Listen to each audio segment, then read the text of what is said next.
नमस्कार, स्वागत आहे तुमचं जेवणाचा आस्वादमध्ये। तर आज आपण मुलांच्या टिफिनसाठी बनवणार आहोत एक छानसा पदार्थ। त्यासाठी मी एक बाउल घेतलाय, त्यामध्ये अर्धी वाटी रवा, 2 चमचे बेसन पीठ, 2 चमचे आपले गव्हाचे पीठ, 2 चमचे ज्वारीचे पीठ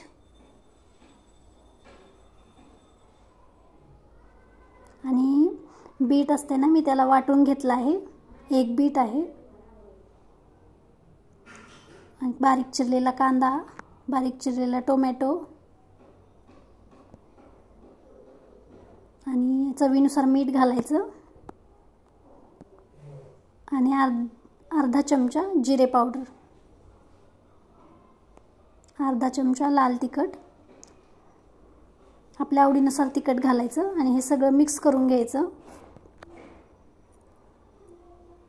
आता मी बीट ज्यामध्ये वाटलं होतं त्यामध्येच थोडंसं पाणी घालून त्यामध्ये टाकलं आहे।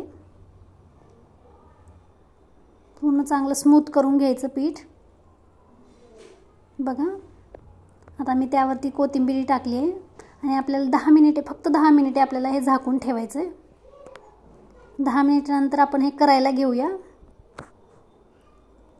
मी तर पॅन गरम केलाय, त्यावरती थोडंसं तेल टाकलंय आणि मी अशी शिमला मिरची अशी गोल कापून घेतली आहे। असं काहीतरी वेगळं काहीतरी केलं की मुलांना पण खायला आवडतं आणि काहीतरी नवीन आहे असं बघून त्यांना खायला खूप आवडेल। त्यामध्ये मी तयार मिश्रण घातले शिमला मिरचीमध्ये आणि यावरती झाकण ठेवून आपल्याला 5 मिनिटे याला वाफवून घ्यायचंय, एकीकडून भाजून घ्यायचंय। बघा, 5 मिनिटानंतर किती सुंदर दिसते हे। पलटून दुसरीकडली बाजू पण छान भाजून घ्यायची। बघा किती छान दिसते, छान असं खरपूस भाजून घ्यायचं। आता हे छान भाजले, आपण याला काढून घेऊया। बघा,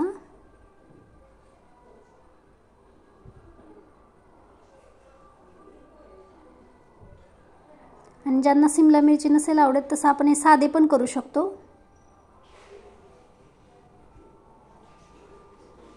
मुलं रोजचं खाऊन खूप कंटाळा करतात, आपल्याला नवीन असं काहीतरी करून द्यायचं असेल तर हे नक्की ट्राय करा। चवीला पण खूप छान लागतं आणि हे खूप हेल्दी आहे।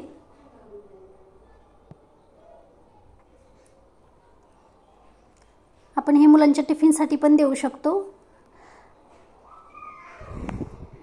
आपल्याला रोज टेन्शन येतं की मुलांच्या टिफिनला काय देऊ काय नाही, मुलं खातात कधी खात नाहीत।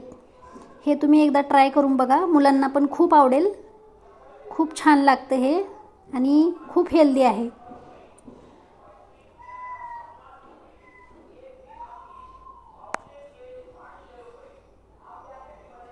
छान असं भाजून घ्यायचं।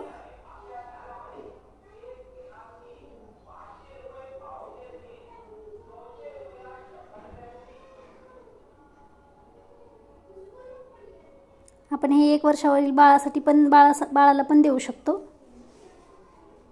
रेसिपी आवडली असेल तर तुम्ही पण नक्की ट्राय करा आणि या चॅनलला सबस्क्राइब करा। Thank you.